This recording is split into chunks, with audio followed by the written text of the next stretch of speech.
Welcome to this course on Unity in Diversity.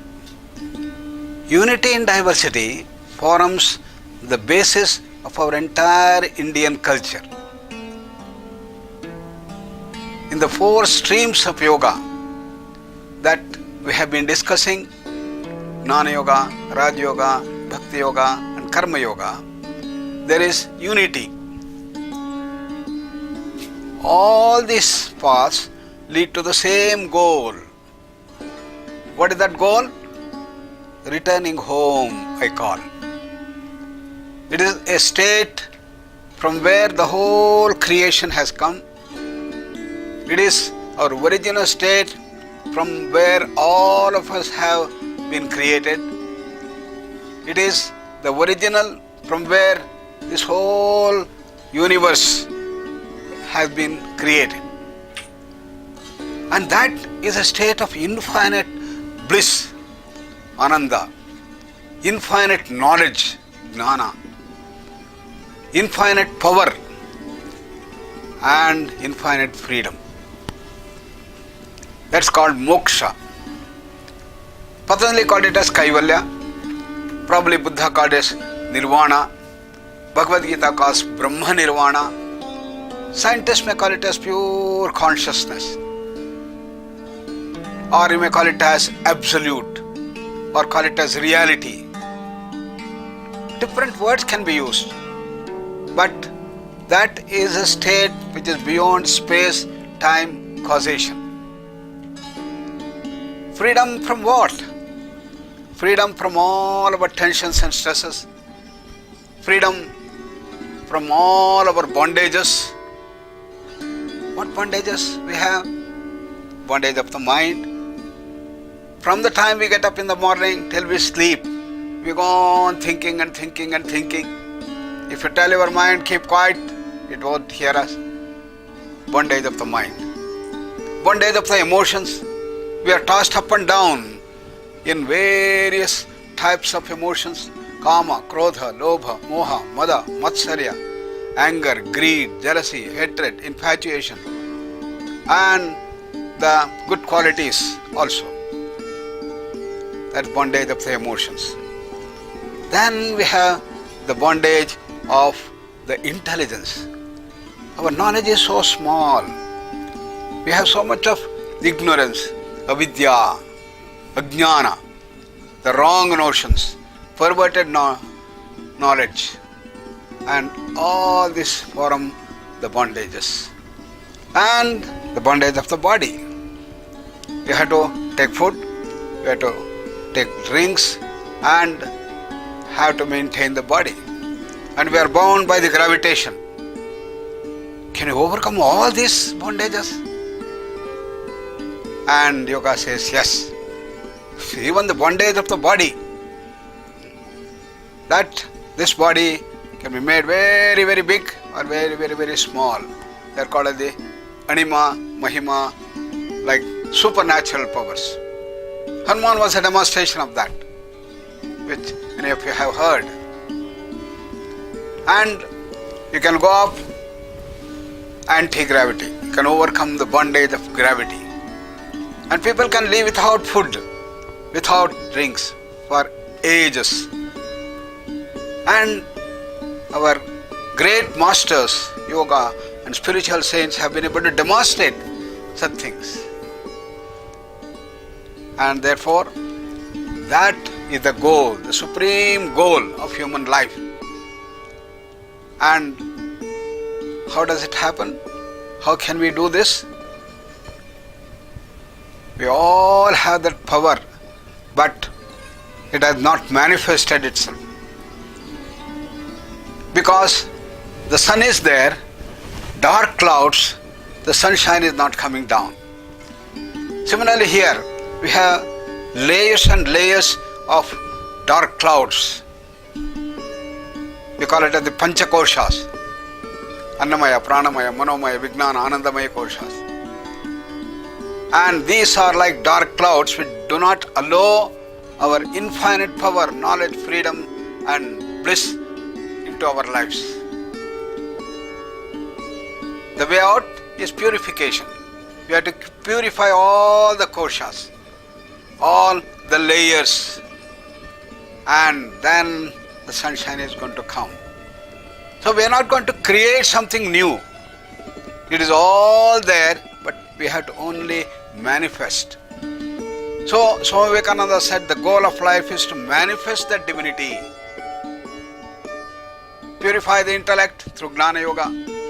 Purify the willpower through Raja Yoga. Purify the emotions through the Bhakti Yoga. And purify every action we do through the Karma Yoga.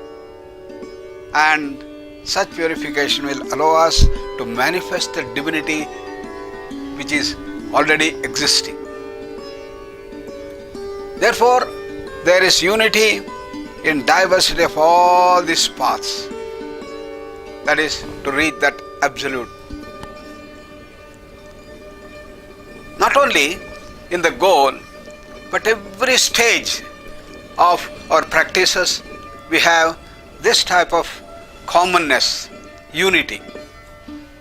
For example, in Gnana Yoga, in the eligibility criteria is featured by Sadhana Shat Sampatti, the 6 criteria which you have to imbibe. That's how you start growing. Shama, Dama, Shraddha, Uparati, Samadhana and Titiksha are the 6 Sadhana Shat Sampatti. What is Shama?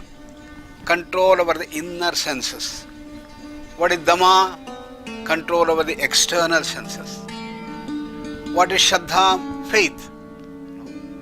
And what is Uparati? Enjoying the peace and calming down of the mind. Samadhana, calm mind. Trupta sthiti, ananda sthiti. And Titiksha, forbearance. When difficulties come and pain comes, must have that forbearance. So these are the eligibility criteria in the Gnana Yoga. That means we have to make a resolve that I am going to develop these qualities. Come with an open mind. Because we all have the freedom to go this way or go this way. And if I determine that I am going to start going in this way, developing my sadhana shat sampatti, then I have the eligibility to start off with the Gnana Yoga. Then in Raja Yoga, Patanjali prescribes Yama and Niyama. The 10 commandments, you can say. Ahimsa, Satya, Asteya, Brahmacharya, Aparigraha, Yama, Shaucha, Santosha, Tapas, Swadhyaya, Ishvara Pranidhana, Niyamas. Yama and Niyamas form the foundation. And once we use our freedom and make a resolve that yes, I am going to follow these Yama and Niyama in my life, then you become eligible to start off the Raja Yoga or the Patanjali Yoga, the path of willpower. What about Bhakti? In the Bhakti, we recognize what is my Asuri Sampat and the Daivi Sampat. The wrong emotions, the negative emotions, the violent emotions, the Rakshasi Sampat as it is called. They are the demonic vices. Anger, greed, jealousy, hatred, infatuation, cut others, beat others, terrorize others. And we all have also the Daivi Sampat. Love others, compassion, sharing, control over the senses and peacefulness, calmness, all good qualities. And using our freedom to make a resolve as I am going to develop my Daivi Sampat and I am going to reduce my Asuri Sampat. Because it is the Daivi Sampat that takes me to the higher and higher levels, reaching to freedom itself.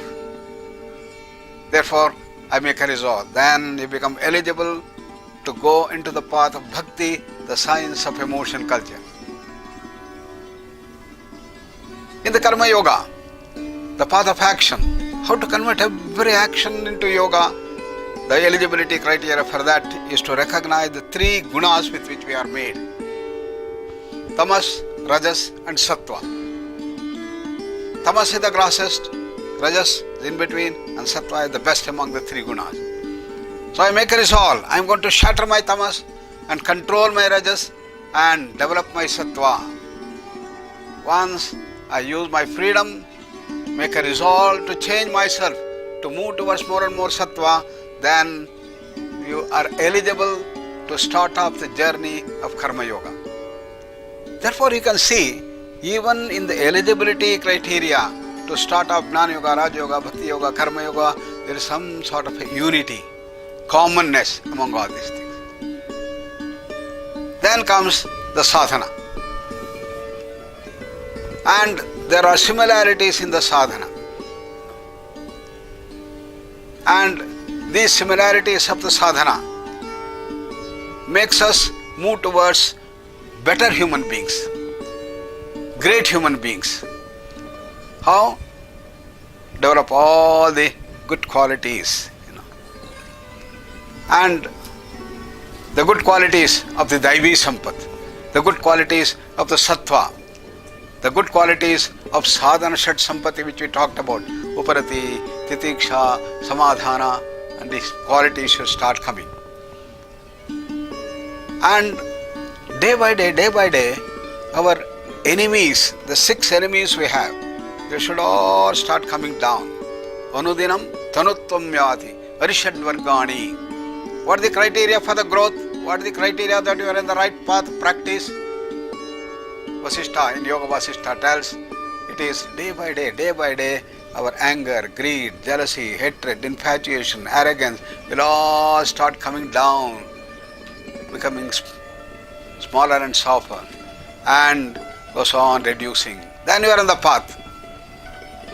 Therefore, when we do the different practices in the different streams of yoga, Shavana, Manana, Nididhyasana of Jnana Yoga, or the asana, pranayama, pratyahara, dharana, dhyana in the path of Raja Yoga, or converting the Asuri Sampat into Daivi Sampat, from Kama to Prema, Prema to Bhakti, and moving from Tamas to Rajas, Rajas to Sattva by the process of development.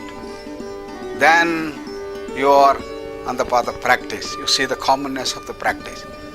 Day by day you start becoming less and less selfish, more and more for others, less and less for me, and slowly you start growing to become great human beings. Then we have the third level, in which you expand your consciousness. The culmination of the Ashtanga Yoga is the Samadhi. Samadhi is an explosion inside. The mind jumps from one level of consciousness to the higher level of consciousness. In the Bhakti Yoga it is called Saguna Sakshatkara. That is God realization. Expanding and seeing God in flesh and blood. Your Ishtadevata comes in flesh and blood and gives darshan, Saguna Sakshatkara. And in Jnana Yoga, it is called as self-realization, the Jnana. There is an explosion inside, an expansion inside. There is the subtle, sharp eureka inside. And that expands. Just as in the physical world, we have the quantum jump. As an electron swirling around the nucleus jumps from one orbit to the higher orbit. There's going to be a jump of the consciousness from one level to the higher level, from our normal level to the higher level of consciousness.